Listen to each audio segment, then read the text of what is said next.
Hi guys, it's me, Eman Martin, and welcome sa pilot episode ng aking vlog. So, ito po pinakaunang vlog na aking gagawin. Pero I hope na sana magustuhan nyo. So, time check tayo. It's 10:27 in the morning, June 18, 2024. So, solo riding po ako going to Apayao. Ngayon po nandito ako sa Dingras, Ilocos Norte. So, let me welcome you to Ilocos Norte. Bali, umalis ako ng Lawag kanina around 9:30 kasi nagpalit pa ako ng gulong kasi naputput siya. Nga pala, galing po ako ng Fairview, Quezon City. So, medyo hindi na kinaya ng aking gulong, lumabas na yung thread. So, kailangan magpalit. And yes po, kahapon pa po ako bumabiyahe. Bali, umalis ako ng Fairview around 4 a.m. Dumating ako ng Lawag City around 5 o'clock p.m. na po kahapon. Kasi nagliwaliw pa ako sa La Union at Pangasinan. Sayang nga lang hindi ko po na-record yun. Pero tignan nyo na lang po sa mga reels ko na i-upload. And sana magustuhan nyo rin po yun. Sayang lang hindi ko dala yung GoPro ko kung kailan naisipan kong mag-vlog. Pero cellphone at drone lang, ilalaban ko na to. So sabi ni Google Map, from Lawag City to Mount Kilang Pass, it will take 1 hour and 45 minutes. So tingnan natin kung anong oras tayo darating doon. So hopefully mga before lunch nandun tayo. Medyo mainit ngayon dito sa Ilocos Norte. Ayon kay AccuWeather, nasa 36 degrees ngayon. So tara guys, samahan nyo ako sa biyahe kong to papunta sa Mount Kilang Pass, or also known as the Blazing Mountains of the Gods.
Okay guys, so nandito na ako ngayon sa Solsona, Ilocos Norte. So ito na yung pinakahuling municipality ng Ilocos Norte bago mag-Cordillera Region. Grabe, ang ganda ng daan dito. Only highway, pero sulit. Kung gusto nyo talaga mag-long ride, dito kayo pumunta sa Norte, hindi kayo magsisisi. So ngayon binabagtas ko na ngayon yung Escoda Highway, or also known as Ilocos Apayao Road. So siguro naman malapit na tayo sa Apayao. Pero excited na ako, first time ko mararating ang Apayao. So tingnan natin kung ano yung makikita pa natin sa taas. Ayan. So, tumigil muna ako saglit para kumuha akong pictures. Ang ganda kasi ng view dito eh. Parang rolling hills yung datingan. Gusto ko sana palipad ng drone kaso medyo naambon, baka masira yung drone eh. Medyo mataas na dito sa part na to ng Solsona Apayao Road. Medyo nahirapan ako sa bungad sa umpisa nung road na to kasi puro twisties. Ayoko talaga ng twisties, grabe. Tsaka may mga ginagawang part ng daan, puro bangin, nakakatakot. Bali, mula dun sa huling sitio ng Solsona, wala na pong establishment na makikita dito. Kahit tindahan o kaya gasoline station, wala po. Gusto ko nga magkape kasi medyo inaantok ako, pero wala tayong nadaanan kahit isa. So puro highway dito, puro bundok. Yun lang po yung may dito. So make sure po na nakapagpagasolina kayo bago kayo makiat dito.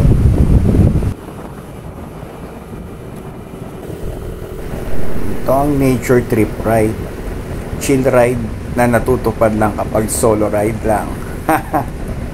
Sarap dito. Okay, let's go mga brother. Tumigil lang ako saglit doon kasi yun na yung Solsona campsite. Inakyat ko lang siya saglit para silipin kung ano yung campsite nila. Raw camping pala doon, so next time na balik ko dito magka-camping talaga ako doon. Siguro kahit tarp at hammock lang doon pwede na siguro. Maraming pine trees na pwedeng pagsabitan ng hammock.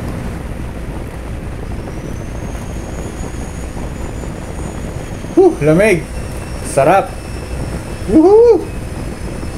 Grabe ulap na yun, ah.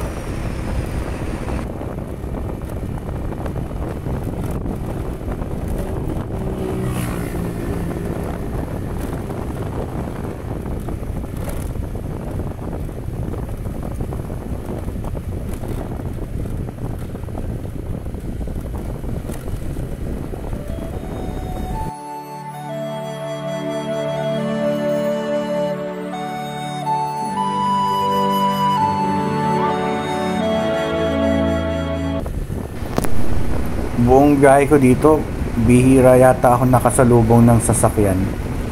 Ilang motor, tsaka ilang nagbibisikleta.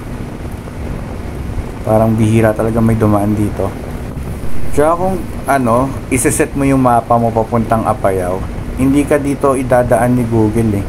Wala sa mapa wala kay Google Map tong ruta na ito. Siguro dahil biyaheng langit na to. Grabe, para ako nasa langit. Ang sarap. Grabe. Pero so far, wala pa akong nadaan ng malupit na rough road. Hindi tulad ng mga previous rides ko. Tsaka may mga dito, twisties, tsaka downhill. Pero hindi sobrang lala, di tulad nung huling ride ko nung nasa Tabeo ako na ubusan ng preno. Dito smooth pa naman, okay naman dito. Talagang mapasubo ko nga lang sa twisties talaga dito. Yun, tanaw ko na yung highway boundary ng Apayao at Ilocos. Teka, tigil muna ako dito at kukuha ako ng pictures. Teka.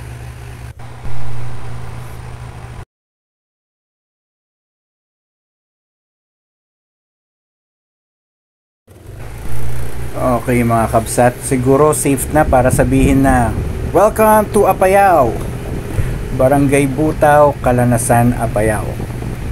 So alam nyo ba na ang Apayao ay ang pang 47th province na napuntahan ko. So ngayon ko pa na siya napuntahan. Tsaka ang Apayao, ito yata yung may pinakamalaking land area sa buong Cordillera. Pero yung pupuntahan ko, wala pa siguro sa 1% ng land area na yon. Kasi nag-recon ride lang naman ako dito eh. Kasi may binabalak kaming North Loop, pero inner map yung route. So naghahanap ako ng mga pwedeng gawing ruta. So siguro next time na balik ko dito is papasok kami from Tabuk, palabas ng Kabugao papuntang Kalanasan. Pero baka iba rin, baka pwedeng Claveria muna, papasok ng Kalanasan, papuntang Ilocos, or siguro pa Abra. Pero sa ngayon, ang target ko lang talaga is yung Mount Kilang Pass o yung Blazing Mountains of the Gods. Ayoko nang tagusin yung Kabugao. Gustuhin ko man, pero baka magalit na sa akin yung team ko. Baka manigas na sila sa inggit kaka-solo ride ko. Baka isipin nila hindi na ako sasama kapag bumalik kami dito. Ang lamig dito, grabe. Nice one, Apayao. Achievement unlocked to para sa akin.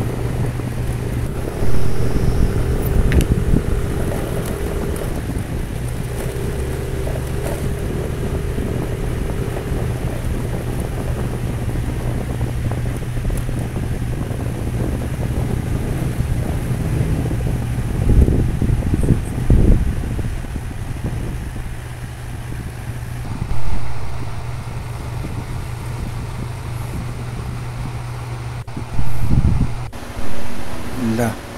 Malalim kaya to? May trust issues ako sa mga ganito eh. Hindi ko alam kung malalim. Hindi man ako pwedeng bumalik. Wala rin akong palatandaan kung malalim. Wala. Try natin to. Bowser, try natin. Aking. Wala. Teka nga. Let's go, Bowser. Try natin to. Woohoo! Mababaw lang pala. Ay, ako. Peke ako dun ah. Pero, nakakaba kasi yung ganun. Kasi meron na akong bad experience sa ganun. Akala ko mababaw, pero malalim pala. Baka maging jet ski na naman nang wala sa oras tong si Bowser ko.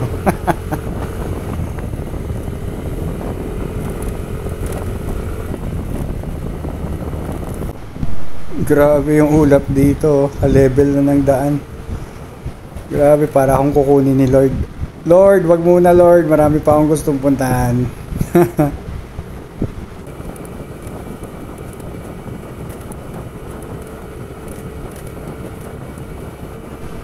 Grabe, lamig. Woo! Mapapasipol ka talaga dito. Pero hindi siya kasing lamig na parang sa Ifugao.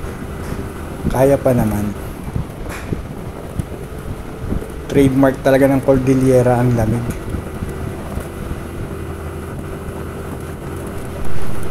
Grabe, gugutom na ako. Nauuhaw na rin ako. Pero time check ulit. 11:20 na. So medyo mabagal tayo kasi pahinto-hinto rin. Hindi ko natupad yung expected ni Google na 1 hour and 45 minutes.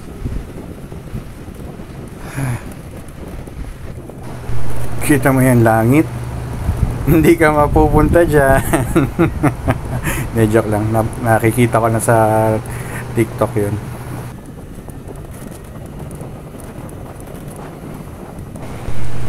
Ito na yata yung tourism outpost ng Calanasan. Mag-register muna ako doon at magpa-picture na rin.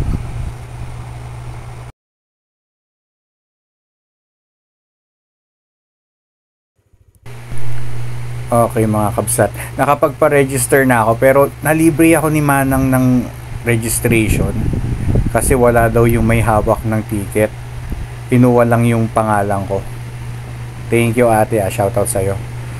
So sana raw makita ko, sana raw magpakita daw yung Blazing Mountains of the Gods kasi lately raw lagi raw covered ng ulap kasi lagi daw nag-uulan. Pero hintayin ko daw, magpapakita rin daw yan. Yun naman din ang bala ko talaga. Nandito na ako talagang kailangan yun ng makita ko. Sayang naman ang biyahe natin kung hindi, diba? Sinadya ko talaga yun eh. So, tingnan natin. Oh, meron na namang malalim. Sana hindi siya ganun kalalim. Ano ba naman? Ano ba naman to, Bowser? Lagi na lang ganito. Mukhang malalim. Nandito na tayo, Bowser. Hindi pwedeng hindi tayo tumuloy. Ano? Let's go, Bowser.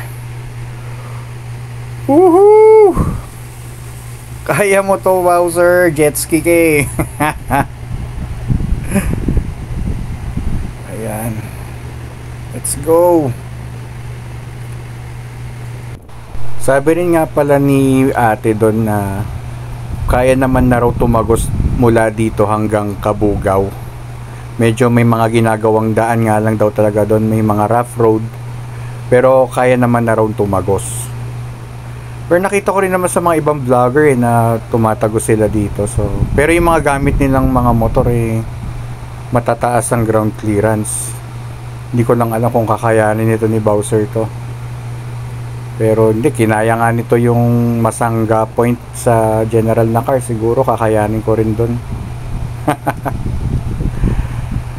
Hindi ko pa rin tanaw yung Blazing Mountains of the Gods Nasa na kaya yun?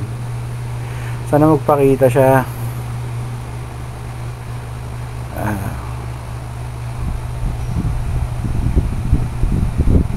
Sarap mag solo ride, no? Ayun na. Tanaw na. Ang ganda. Wow. Grabe, ibang iba siya kapag nakita mo in person. Teka, hindi kita ng camera ko kasi nakamount to eh. Pero iikot ako para makita nyo din. At pagpapalipad ako ng drone dito, hindi pwedeng hindi. Wow, ang ganda. Woohoo! I'm here. Achievement unlock. Ang ganda.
Grabing gandang experience.